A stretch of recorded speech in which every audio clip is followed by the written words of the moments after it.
அவர்கள் திட்டமிட்டு ஒன்றையும் ஒவ்வொரு சதியையும் செய்திருக்கிறார்கள். நீங்கள் நினைத்துக் கொண்டிருக்கிறீர்கள் அவர்கள் தமிழில் பேசினார்கள், அந்த அடுக்கு மொழியில் பேசினார்கள். அந்த தமிழை வைத்து நம்மை வாழ வைக்கவில்லை. அவர்கள் தமிழை வைத்து வாழ்ந்தார்கள், தமிழை வைத்து பிழைத்தார்கள். தமிழ் அவர்களை காப்பாற்றியது. அவர்கள் பேசிய தமிழில் மயங்கிய நாம் இன்றைக்கு எந்த நிலையில் இருக்கிறோம்? ஒரு நாளைக்கு 18 ரூபாய் தான் சம்பாதிக்கக்கூடிய நிலையிலே 1.5 கோடி பேர் இந்த நாட்டில் இருக்கிறார்கள்.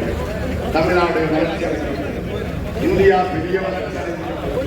18 ரூபாயை வைத்து என்ன செய்ய முடியும்? அந்த நிலையில இருக்கிறதுனால்தான் மாத 1000 ரூபாய் கொடுக்கிறது பெரிய செய்தியா தெரியுது.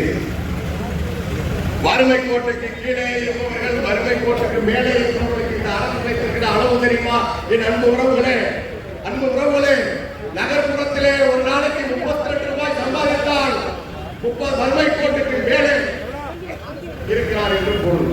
32 ரூபாய் வைத்துக் கொண்டு நீங்கள் குறுக்கு வாங்கி அவன் வறுமை ஒழித்தால் எப்படி வறுமை ஒழித்தால் 27 ரூபாய் சம்பாதித்தால் கிராமப்புறங்களில் ஏழைகளை ஒழிப்பதற்கு ஆட்சியா அரசா? சந்தை பொருளாதாரத்திலிருந்து விடுபட்டால் எப்படி நாம் வாழ முடியும்? அதற்குத்தான் எப்போதுமே நாம் சொல்கிறோம். அண்ணன் செந்தமிழன் சீமான் அவர்கள் உலகத்திலே பல பெரும் வல்லரசு நாடுகளும் வளர்ந்த நாடுகளும் இன்றைக்கு அதை பின்பற்றுகிறது. பொருளாதாரம், தற்சார்பு பொருளாதாரம் என்பது என்ன? நம்மை நாமே சார்ந்து, நம்முடைய நிலத்தையும் வளத்தையும் வைத்து நாமே உழைத்து நாமே பொருளீட்டி நல்ல நிலைமையில் வாழ்வது தற்சார்பு பொருளாதாரம். நம்முடைய நிலம், நம்முடைய வளம், அது சார்ந்த தொழிற்சாலை. விவசாயம் என்றால் உங்களை விவசாய தொழில் என்பது அதை தொழில் போல சொல்லி அதை மிக மிக கேவலமாக உங்களை நம்ப வைத்து விட்டார்கள். ஐயா மன்மோகன் சிங் அவர்கள் தன்னுடைய 2வது ஆட்சி காலத்திலே சொன்னார், 2வது ஆட்சி காலத்திலே விவசாயத்தை நம்பியிருக்காதீர்கள், விவசாயத்தை விட்டு வெளியேறுங்கள் என்று ஒரு பிரதமர் சொன்னார். அதுதான் பெரிய கேவலம். 42 விழுக்காடு பிள்ளைகளுக்கு சத்தான உணவு இல்லை, ஊட்டச்சத்து மிக்க உணவு இல்லை, அது ஒரு தேசிய அவமானம் என்று அவர் சொன்னார்.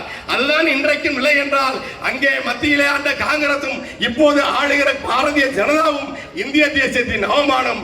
அதை பின்பற்றி ஆளுகிற இந்த திராவிட முன்னேற்ற கழகமும் அண்ணா திராவிட முன்னேற்ற கழகமும் தமிழ்நாட்டின் அவசமானம், தமிழ் தேசிய மக்களுக்கான தேசிய அவமானம்.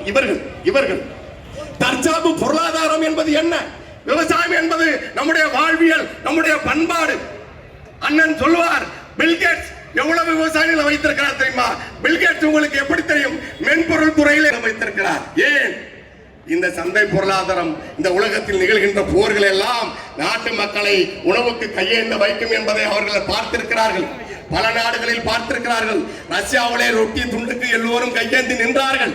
நீங்கள் மிகப்பெரிய வல்லுநராக இருக்கலாம், அறிவியலாளர்களாக இருக்கலாம், ஆய்வாளராக இருக்கலாம், ஆனால் எல்லோருக்கும் உணவு விவசாயி தான் தர வேண்டும்.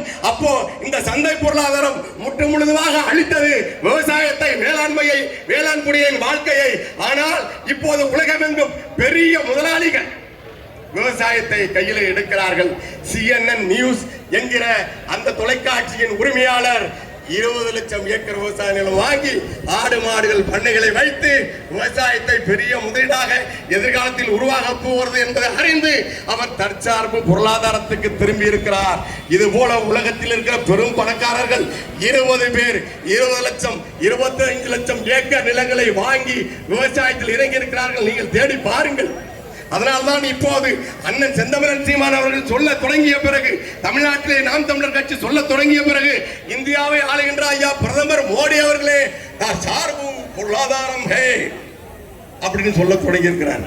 அவன் தான் சொன்னான் விவசாயத்தை விட்டு வெளியே கொலையெடுத்த இந்த கொடுமைக்காரர்களை நாம் தொடர்ந்து தேர்ந்தெடுத்துக் கொண்டே இருந்தால் இந்த நாட்டிலே நாம் வாழ்வதற்கு நமக்கென்று வரலாற்று பெருமை மிக்க இந்த தமிழ் தேசிய இனத்திற்கென்று எதுவுமே மிச்சம் வைக்க மாட்டார்கள்.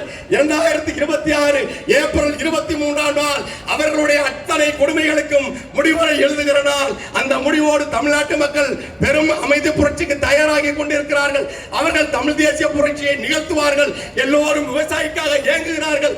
இது போன்ற ஒரு தலைமகன், தமிழ் மகன் அண்ணன் செந்தமிழன் சீமான் ஒரு தலைமையாக வரமாட்டாரா என்ற ஏக்கம் இதுவரைக்கும் இந்த மண்ணிலே இருந்தது. 15 ஆண்டுகளாக அண்ணன் செந்தமிழன் சீமானின் அர்ப்பணிப்பை, உழைப்பை பார்த்த தமிழ் மக்கள் அந்த உறுதியோடு நிற்கிறார்கள். ஏப்ரல் 23 தமிழ் தேசிய அரசு விதைப்பதற்கான நாள், மே 4 தமிழ் தேசிய ஆட்சி அமைவதற்கான நாள். நீங்கள் விவசாயி சின்னத்தில் வாக்களிக்க வேண்டுவது உங்கள் ஒவ்வொருக்குமான உயிர் கடமை. ஏனென்றால் பசி எடுக்கும் அனைவருக்கும் விவசாயி தான் தெய்வம்.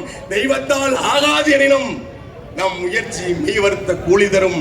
விவசாயி சின்னத்திற்கு நீங்கள் வாக்களிப்பது உங்களுக்கு நீங்கள் செய்து கொள்கிற நன்மை. நாம் இதுவரைக்கும் உணவு உண்டோ?